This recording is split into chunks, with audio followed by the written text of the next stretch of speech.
Hello and welcome, or welcome back to my channel. My name is Janai and this is Karmic Fixer Tarot. We're doing a few little things differently. First of all, you might notice I'm on my bed doing the reading. I don't necessarily love sitting on my bed, but it's right underneath the fan and we're still going through a heat wave. So there's that.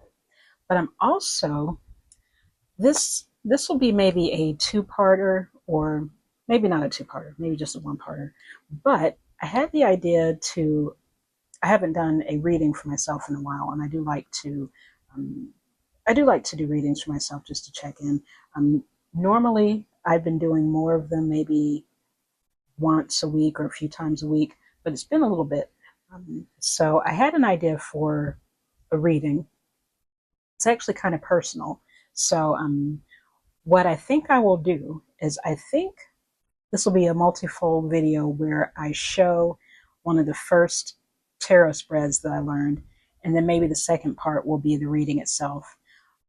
But it feels like it's kind of personal, so I might not put the actual reading itself on here. I think the reason for that is that this is still a small channel. I'm still kind of learning what it is you, the viewer, are interested in, and you might not know me well enough to want to, hear a personal reading, one that might not resonate with you as much.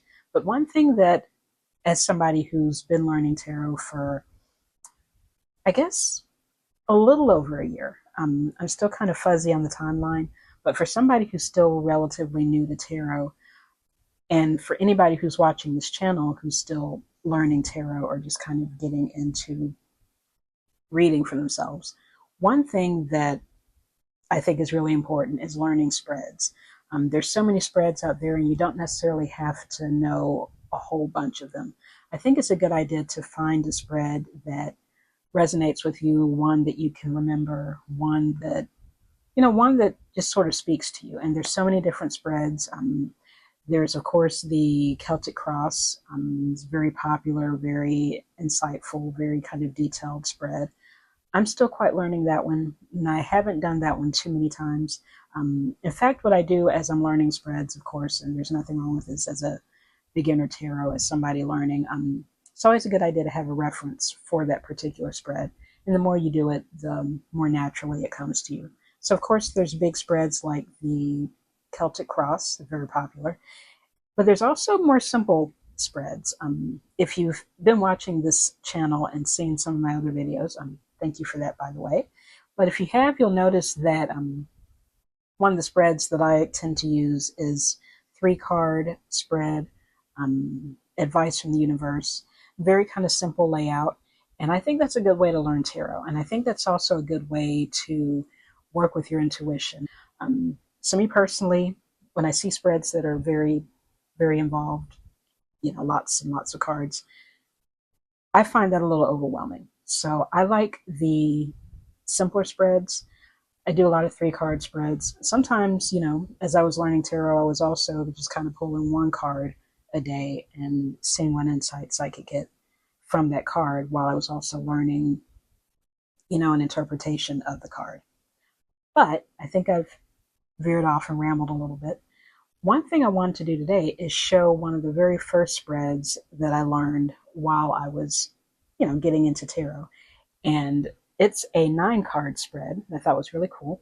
So I hope that there's enough, I'll make sure there's enough space. But it's a 9-card spread, and I got it from this book here. Let's see. It's like Tarot and the Archetypal Journey. Sallie Nichols is the author. And, Mary K. Greer wrote the foreword. And these are two very well-known, renowned tarot readers. And this was a really good book, The Jungian Path. I kind of got into tarot off of an interest in Jungian psychology and seeing how Carl Jung used the tarot archetypes in studying psychology and things like that. So that's what kind of started me into tarot. And, if you've been watching the channel, I've also been doing a deck study of the Jungian tarot. So definitely check that out too if you're interested in that. So this was a really good book, by the way. I thought this was a great introduction to the major arcana cards. There's a chapter on each of the cards, And if you want to do maybe an in-depth study of the major arcana cards, this I think is a very helpful book to have. And it's a long read, but I took it one chapter at a time, um, and studied the card with each of the chapters. And there's a lot of interesting history in here behind the archetypes of the major arcana, and kind of the historical relevance. So this is a good book. And in the back there is the spread, and I thought this was really good spread. It's called the, let's see, well, it's a 9-card tarot oracle. I've been referring to it as the spread of you. And I don't think I have any readings on my channel with this spread just yet, but this was one of the first spreads I've been practicing as I was really trying to get into doing more involved spreads. And I thought this was really good. And there are 2 ways to do this. I think this is a really good spread for introducing yourself to tarot while also wanting to, do a more involved spread. And there are 2 methods. There's something called the open face. Now, if you wanted to, let's see, and I'll demonstrate here. So I've got my hoodoo deck here. And let's see. And we've got the cards. Let's see if we can. Actually, I'm just going to pan down for the rest of this and see if this will be easy to read. Okay, so here we go. Panning down a little bit. And so far I've got my hoodoo deck. And the interesting thing about this spread, now if I were working with more space instead of just like on the bed here, let me pan this down some more. I hope you guys can see it. Or you one person who's probably watching. One of the cool things about this particular spread, the 2 methods for doing it. The first method is, and I think this is a good way to, if you're interested in doing readings for friends or for people who are unfamiliar with tarot, this first method I think is a really good method where you can allow the querent, you can allow the sitter to pick 9 cards that resonate with them. And so, they can just grab whichever cards they want, and the spread will come out how they see fit. So, you can pick your 9 cards. And this is for people, the 9, choose your own cards, or as I would call it, choose your own adventure, is it's something, again, that I would do if somebody is not familiar with tarot and, they're encountering the cards for the first time. And they're going on their intuition and choosing the cards that just sort of stick out to them without knowing any interpretation behind the card. So I think that particular method is a good way for people who are very new to tarot, or if you're doing a reading for somebody who's never had a reading before, maybe let them choose 9 cards. And actually, that's pretty much the only difference between the 2 methods. I think the method that I will go more in depth on is not the kind of choosing your own cards, but maybe allowing source or spirit, however you refer to the universe, allowing them to choose the card. So I'm going to gather these all up, and we'll continue by just, okay, I might pull this up. Let me take a moment to reconfigure this. 1 second. The second method is just pulling the cards. If you have a working understanding of tarot, or if you're already familiar with tarot, you can just go about the standard method of shuffling and pulling 9 cards. So I'm going to give this a shuffle. I haven't shuffled these in a while. And this is a deck that I like to use when I want to be maybe a little more introspective. The Hoodoo deck by Tiana McQuiller and Caitlin Foisey. This is a deck that I like for thinking about social justice, for thinking about history, particularly American history, and just kind of social justice social injustice, because this resonates with me. As a Black woman here in the United States living in the South, um, hoodoo has a southeastern U.S. heritage among African Americans here, descendants of enslaved people. And of course, obviously, you can use any tarot spread with any deck. But that's just kind of a little background as to why I chose this deck. My shuffling is really very basic. If you're new to tarot, you've probably seen all kinds of very impressive shuffling on YouTube and in person if you've ever had readings. And you can work up to that. I'll work up it to maybe the bridge shuffling at some point. Maybe as I break my cards in a little more. I don't necessarily want to bend my cards out of shape trying to do a bridge shuffle. Well, I can't remember if, again, I'm a little fuzzy on the timeline, how long I've been learning tarot. It feels like it's been a little over a year. I started watching videos about 2024. Somehow tarot made its way into my feed. It wasn't until 2025, though, that I got my own deck and started really, learning the cards myself. And I don't think I started actually, pulling cards and reading for myself until late 2025. I'd say maybe September or October. Anyway, so I don't have a fancy shuffling system. And you don't necessarily have to have one of those either. Just shuffle how you see fit to. And I just kind of shuffle until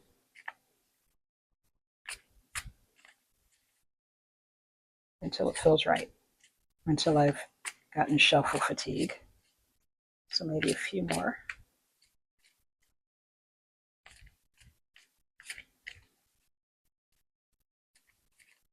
I'll go until the deck fills.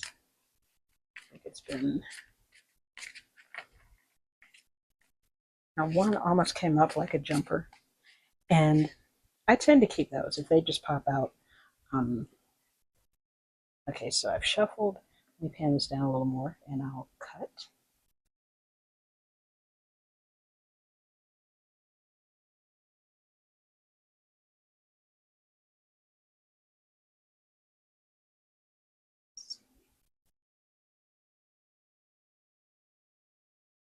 Okay.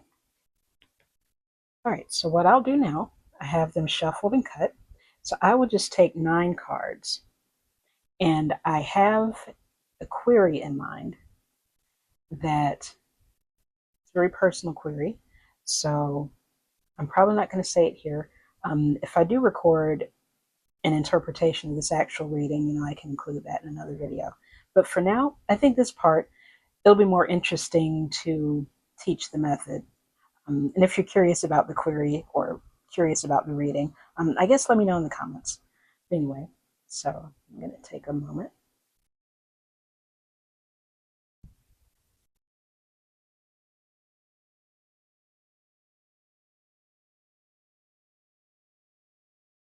Okay.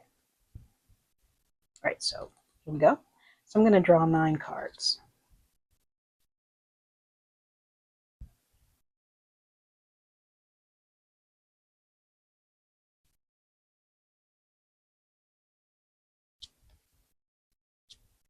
Okay, so I've got my 9 cards here. So I'll put the deck off to the side. And my cards, depending on the deck itself or the cards or the packaging that it came in, most of the time I'll just keep my decks in a box. But this particular deck came in a really beautiful large book, a large container. It's very kind of book-sized container, and it wasn't necessarily compact enough to go on my little tarot deck stand. So I just kind of keep this out. I have like a little stand that's kind of covered, so it's not exposed to the elements, but got like a little band around it. However you choose to store your tarot decks is up to you, but A lot of people have fancy, boxes or bags or cloth or whatnot, which is never a bad idea. But if you don't have that, just kind of a place out of the sun, a little band will do. Okay, so I have my 9 cards. Okay, and I'm going to give these a little bit of a shuffle. I don't think you necessarily have to for this particular spread. I'm going to shuffle them up a little bit.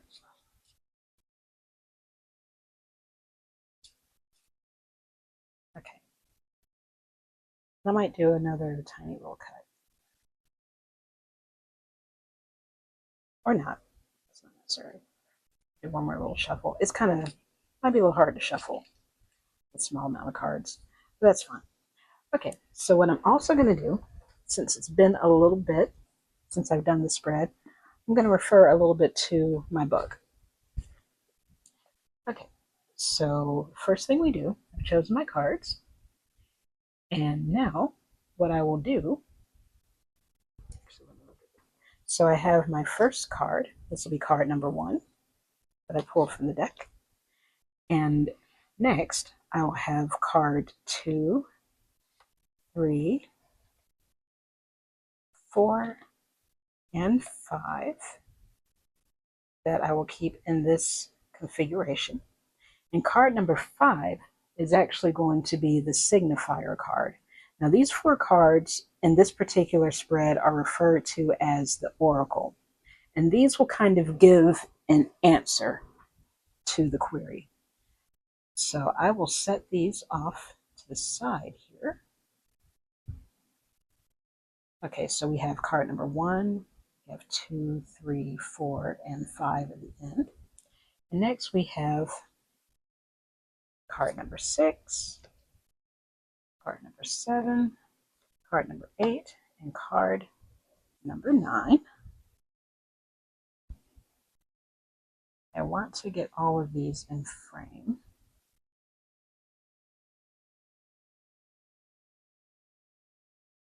I think at this point I will take a picture and do a cutaway of it. And this is just kind of the spread of view. Now, what we have now is we'll go ahead and reveal these cards here, and we'll reveal the oracle cards toward the end.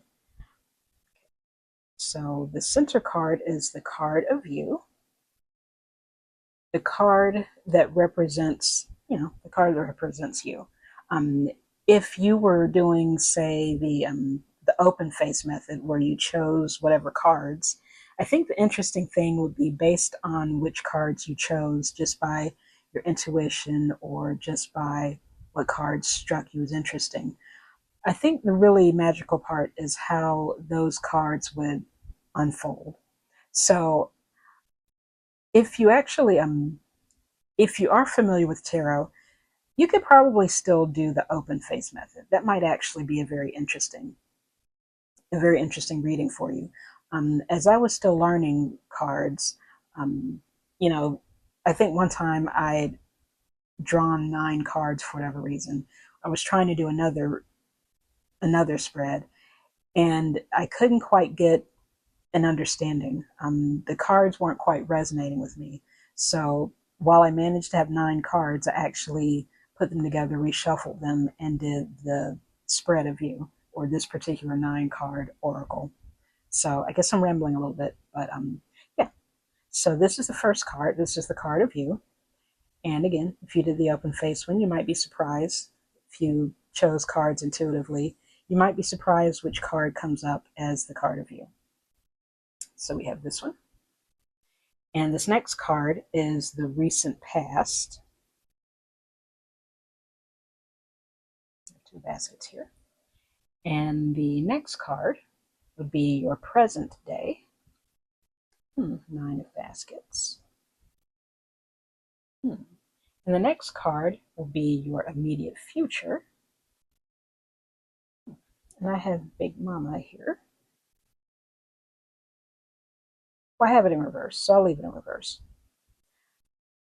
And the next card is the year to come. 4 of sticks in reverse. So that's going to be interesting. So now we have these cards here.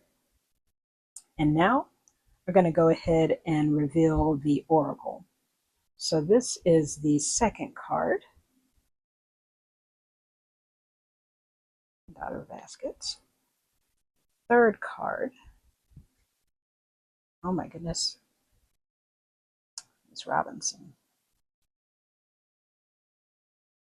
And the fourth, okay, second, third card. Ace of Baskets. And final card, Oracle. Now this one came up in reverse. We'll just kind of see. But this is the signifier card. Very interesting. So let's see if I can make these a little more visible for the camera. Make these a little easier to see. And give just kind of an overview of the significance. Now, card of view for my very, I guess, personal reading, the Son of Coins. Now, in Standard Tarot, the Son of Coins represents the